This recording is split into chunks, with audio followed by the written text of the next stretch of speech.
দর্শক, আবারও জানিয়ে রাখতে চাই যে ভারতীয় হাইকমিশন ঘেরাও করার উদ্দেশ্যে জুলাই ঐক্যের ব্যানারে বিভিন্ন ছাত্র সংগঠনের নেতা কর্মীরা, বেশ কয়েকটি রাজনৈতিক দলের নেতা কর্মীরা এবং সাবেক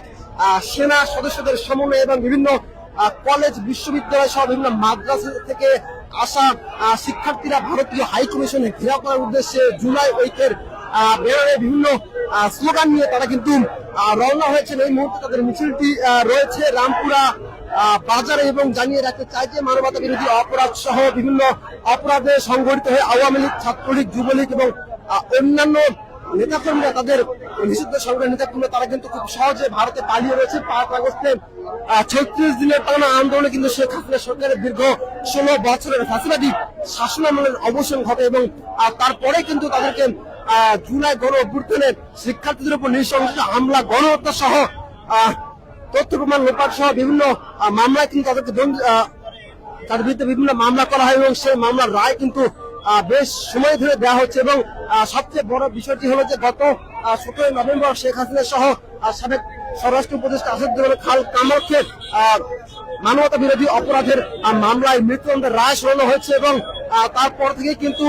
শেখ হাসিনা এবং তাদের যে অন্যান্য নেতৃবৃন্দ রয়েছে তাদেরকে ভারত থেকে এনে তাদের বিচারিক কার্যক্রম কার্যকর দাবি নিয়ে কিন্তু বাংলার ছাত্র জনতা কিন্তু ফুঁসে উঠেছে এবং সেই সময় থেকে কিন্তু বাংলাদেশের পররাষ্ট্র মন্ত্রণালয় একাধিকবার ভারতীয় হাই কমিশনে কিন্তু তারা চিঠি দিয়েছে খুব অল্প সময়ের মধ্যে যেন মানবতা বিরোধী অপরাধের মামলায় যে সকল আসামিরা এবং ভারতে জড়িত রয়েছে তাদেরকে যেন খুব অল্প সময়ের মধ্যেই বাংলাদেশ সরকারের কাছে হস্তান্তর করা হয়। এবং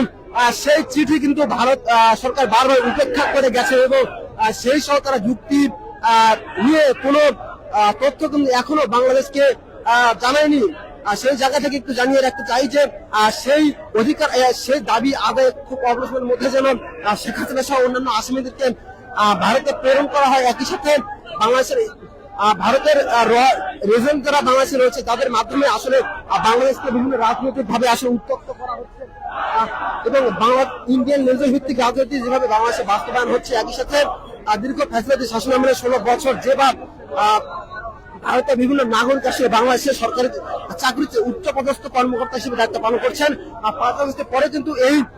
বিষয়টি এখন রয়েছে এবং তাদের খুব অল্প সময়ের মধ্যে এই বাংলাদেশ থেকে চাকরিচ্যুত করে যেন ভারতে নিয়ে যাওয়া হয় সেই বেশ কিছু দাবি নিয়ে কিন্তু আজকে এই